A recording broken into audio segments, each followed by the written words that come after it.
хушхабар. Донишгоҳи давлатии омӯзгории Тоҷикистон ба номи Садриддин Айнӣ бо гирифтани зиёда аз 8000 хол дар радабандии муассисаҳои олии таълимии ҷаҳон дар соли 2025 байни 422 муассисаи таҳсилоти олӣ ҷойи ҳаштумро сазовор гардида, дар ин радабандӣ аз Ҷумҳурии Тоҷикистон мавқеи аввалро соҳиб шуд.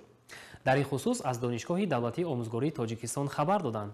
Радабандиро муассисаи радабандии муассисаҳои таҳсилоти олии Шӯрои сифат ва арзёбии таҳсилоти олӣ ки қароргоҳи он дар Ҷумҳурии Туркия воқеъ аст, пас аз санҷишу таҳлилҳои самтҳои гуногуни фаъолияти 422 муассисаи олии таълимии 55 давлати ҷаҳон тартиб додааст. бояд гуфт ки дар таърихи соҳибистиқлолӣ дар байни муассисаҳои таҳсилоти олии Ҷумҳурии Тоҷикистон бори нахуст яке аз донишгоҳҳои мамлакат соҳиби холи баланд дар ин радабандӣ гардида ба даҳгонаи беҳтарин муассисаи олии таълимии ҷаҳон ворид шуд. ҳоло барои шарҳи бештари мавзӯъ бо ноибони ректори Донишгоҳи давлатии омӯзгории Тоҷикистон ба номи Садриддин Айнӣ, доктори илмҳои химия профессор Сироҷиддин Раҷабзода ва номзади илмҳои таърих Наҳтулло Айнурозода пайваст мешавем. дуруд ба шумо. бигӯед ки баҳодиҳии радабандӣ аз рӯи чанд самти фаъолияти донишгоҳ санҷида шудааст ва дар ин радабандӣ муассисаҳои таҳсилоти олии кадом кишварҳои ҷаҳон шомил ҳастанд? Ташаккури зиёд. Албатта радабандӣ аз рӯи 25 самти фаъолияти донишгоҳҳо ба роҳ монда шуда буд ва бояд гуфт ки дар ин радабандӣ донишгоҳҳои бонуфузтарини кишварҳои рӯи дунё иштирок карда буданд ва одатан дар ин самти фаъолият бештар қисмати фаъолияти таълимӣ, табодули академии донишҷӯён, омӯзиши забонҳои хориҷӣ, иқтидори илмии омӯзгорони донишгоҳ ба инобат гирифта шуда буд. ғайр аз ин дар яке аз масъалаҳое ки бештар ба эътибор гирифта шуда буданд, ин аз аккредитатсияи байналмилалӣ гузаштани муассисаҳо буд ва бояд гуфт ки донишгоҳ ду маротиба дар ин масъала фаъолият намудааст.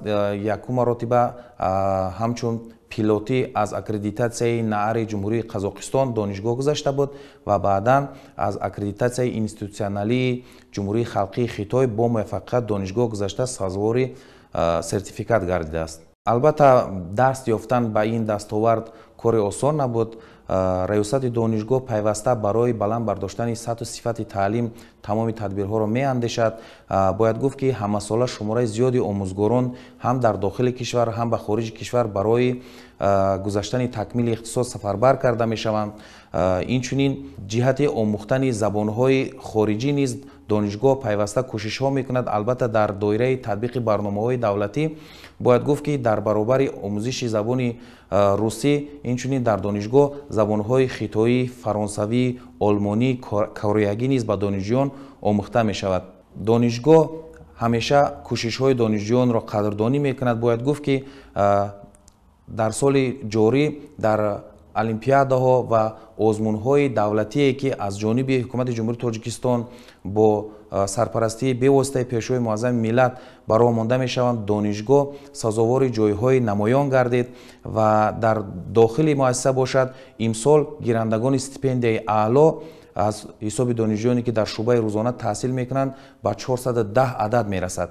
лозим ба ёдоварӣ аст ки дар радабандии мазкур якчанд самтҳои фаъолияти донишгоҳ мавриди омӯзиш ва таҳлил қарор гирифт. ин пеш аз ҳама фаъолияти донишгоҳ аз ҷумла сифати таълим, ҳамкориҳои байналмилалӣ ва инчунин ихтироъкорӣ оид ба навоварӣ ва иқтидори кадрҳои илмӣ, омода кардани кадрҳои илмии сатҳи баланд ва табодули академии донишҷӯёну омӯзгорон ва магистрантон, докторантони PhD, доктори фалсафа аз рӯи ихтисос ҳам дар дохил ва ҳам дар хориҷи кишвар ва инчунин фаъолияти пурсамар намудан дар шабакаҳои иҷтимоӣ, фазои мусоид фароҳам овардан дар худи донишгоҳи омӯзгорӣ. ин яке аз самтҳои фаъолият буд. ёдовар мешавем ки дар замони соҳибистиқлолӣ ин бори аввал аст ки донишгоҳи